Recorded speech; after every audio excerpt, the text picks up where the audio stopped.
وہ فوتگی کی جگہ پر جائیں گی نا، وہاں رو رہی ہوں گی، پھر کہیں گی یہ کسی کا کپڑا دیکھا نا، یہ کہاں سے لیا ہے، کتنے کا لیا ہے، اور کون سی کمپنی ہے، اور اس کا کلر جلدی مدھم تو نہیں ہوتا، اور جلدی اس کی سلائیاں جو ہے نا وہ اس کے دھاگے تو نہیں نکلتے۔ اب فوتگی پر جا رہی ہیں، حالات حاضرہ پر تبصرے شروع ہو گئے، سرچنگ سسٹم شروع ہو گیا ہمارا۔ تو اب ایک عورت نے تو یہ میت کے موقع کو نہیں چھوڑتی ہے، تو پھر شادی کا موقع ہے، تو ایک عورت نے دولہے کی ماں سے پوچھا، بہن مہر کتنا رکھوایا ہے؟ یہ بالکل حقیقت پر مبنی، یہ پنجاب کا واقعہ ہے، بہن مہر کتنا رکھوایا ہے؟ تو اس نے کہا کہ مہر کا تو پتہ نہیں، میں اپنے خامن سے پوچھ لوں۔ خامن سے پوچھا، بھائی مہر کا کتنا رکھوایا آپ نے؟ خامن نے کہا مہر کیا، نکاح ہی نہیں ہوا، ہم نے تو نکاح ہی نہیں پڑھوایا، نکاح ہی نہیں پڑھوایا۔ پھر وہی جو ہمارا سسٹم ہوتا ہے، بھائی قاضی صاحب کو، مولوی صاحب کو کہیں سے ڈھونڈ لو، برآمد کرو، اور پھر جو ہے نا اس کو برآمد کیا گیا اور جی ٹی روڈ پر نکاح پڑھایا۔ آپ حال دیکھ لیں کہ یہ ہمارا حال ہو چکا ہے۔ تو مہر انتہائی ضروری ہے، مہر انسان اپنی قدرت اور گنجائش کے بقدر مہر دے۔ اگر کسی نے مہر کا تذکرہ، اچھا بعض لوگ بڑے عجیب ہوتے ہیں نا، اماموں کو ڈیمانڈیں دیتے ہیں، ڈیمانڈیں کہ جی مولوی صاحب آپ نکاح کے موقع پر مہر کا تذکرہ بھی کیا کریں، جیسے کہ کوئی قرآنی آیت ہو۔ یہ تذکرہ کرنا فرض نہیں ہے، کر لیں اچھی بات ہے، لیکن تذکرہ کرنا ضروری نہیں ہے، اگر فارم میں لکھ دیا بس کافی ہے، لیکن نہیں مولوی صاحب ماشاءاللہ آپ نے تذکرہ بھی کرنا ہے۔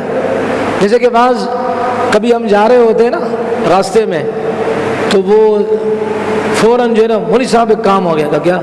وہ مولوی صاحب ذرا گٹکے کے بارے میں آپ جمعے میں بیان کرنا، مطلب 1 گھنٹے کا بیان میں گٹکے کے بارے میں کروں گا، میں اس کے ابا کا نوکر ہوں۔ 1 گھنٹے کا بیان قرآن و سنت کی روشنی میں گٹکے کے خلاف اعلان جنگ، بس یہ ہمیں جو ہے نا وہ پارسل کا انتظام ہے، آرڈر پر مال ملتا ہے۔ جا رہے ہوں گے وہاں کہ مولوی صاحب یہ آج کل نا گٹر کے ڈھکن صحیح نہیں آ رہے ہیں، چھوڑا اس پر جمعے کا بیان، تو تیری عقل پر مت وہ نا افسوس کریں، اس پر بیان کریں۔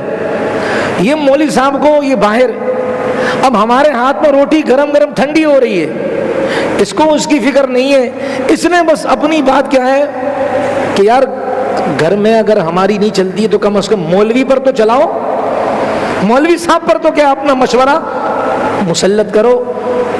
تو بھائی اس لیے یہ باتیں مسجد میں آ کر کہنے کی ہوتی، وہ بھی ڈھنگ والی باتیں، ڈھنگ والی باتیں نہیں، وہ بھی سیٹنگ والی باتیں۔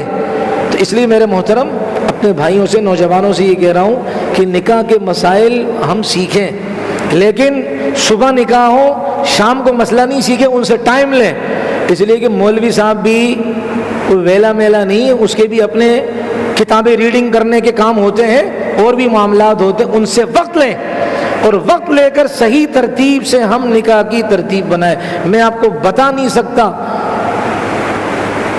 میں ایک بات صرف کرتا ہوں آپ کے سامنے، میں آپ کو بتا نہیں سکتا ہمارے نوجوان کہاں جا رہے ہیں۔ ایک کیس، اس طرح کے کئی کیس ہیں، ایک کیس آیا کہ باقاعدہ عورتوں نے جس لڑکی کی شادی ہو رہی تھی اس کو کمرے میں بٹھا کر گندی بلو پرنٹ فلم دکھائی کہ اس طرح میاں بیوی کرتے ہیں، اس طرح کرنا ہے۔ عیسائیوں کی فلمیں دکھائی ہیں، ان خنزیروں کی فلمیں دکھائی ہیں جو ہمارے غزہ کے بچوں کے قاتل ہیں، ان کے وہ گندے قسم کے مناظر دکھاتے ہیں، دکھائیں اس طرح کام کرنا ہے۔ یہ حال ہو چکا ہے، اب ہم یہ والے معاملات بھی عیسائیوں سے رہنمائیاں لے رہے ہیں۔ ارے ہمارے نبی نے کہاں کہاں تک رہنمائی نہیں کی ہماری، ہمارے نبی علیہ السلام نے ہر بات ہمیں بتائی ہے۔ اللہ کے نبی نے یہاں تک کہ جب میاں بیوی قریب ہوں وہ دعائیں بتائی ہیں، اس لیے کہ حدیث پاک کا مفہوم ہے، نبی علیہ السلام نے فرمایا اس کا مفہوم ہے اگر میاں بیوی آپس میں قریب ہوں اور انسان دعا کا اہتمام نہ کرے تو میں اگلی بات میں خود سمجھانے کی غرض سے عرض کر رہا ہوں، تشریح کے طور پر عرض کر رہا ہوں کہ اگر شوہر نے دعا نہیں پڑھی تو دکھنے میں تو شوہر اپنی اہلیہ کے قریب ہے، لیکن حقیقت میں شیطان اپنے گندے اثرات اس میں منتقل کر رہا ہے۔ یہ صرف دعا نہ پڑھنے کی نحوست ہے۔ اس لیے میرے محترم، اللہ تعالیٰ مجھے آپ کو، ہم سب کو شریعت پر عمل کرنے کی توفیق عطا فرمائے۔ موقع محل کی مناسبت کی دعاؤں کا اہتمام کریں، نہیں آتی سیکھنے کی ترتیب کریں، اپنے اپنے ائمہ کرام سے وقت ان سے لے کر اس وقت میں آئیں، دعائیں سیکھیں، ان دعاؤں کی برکتیں ہوں گی انشاءاللہ۔ پھر نہ کسی عامل بابو کے پاس جانے کی ضرورت پڑے گی انشاءاللہ۔ سب کچھ آپ کے پاس موجود ہے، اسلحہ آپ کے پاس موجود ہے، قرآن آپ کے پاس موجود ہے، نبی کی حدیثیں آپ کے پاس موجود ہیں، لیکن ہم پھر بھی ہے۔ اور آپ نے دیکھا ہوگا نا، وہ عامل بنگالی رام، ہندو عاملوں کے پاس ہماری بہنیں جاتی ہیں، ہندو یعنی مسلمان جو توحید کا علم بردار ہے، کس کے پاس جا رہا ہے؟ گائے کا پیشاب پینے والے، بھگوان کے اوتار چڑھانے والے، اور ان کے جو ہے نا وہ نام کی نظر و نیاز کھانے والے ان گندے عامل سادھوؤں کے پاس جاتے ہیں کہ ہمارے یہ مسئلے حل کر دو۔ انا للہ و انا الیہ راجعون۔ اللہ ہمیں عمل کرنے کی توفیق عطا فرمائے۔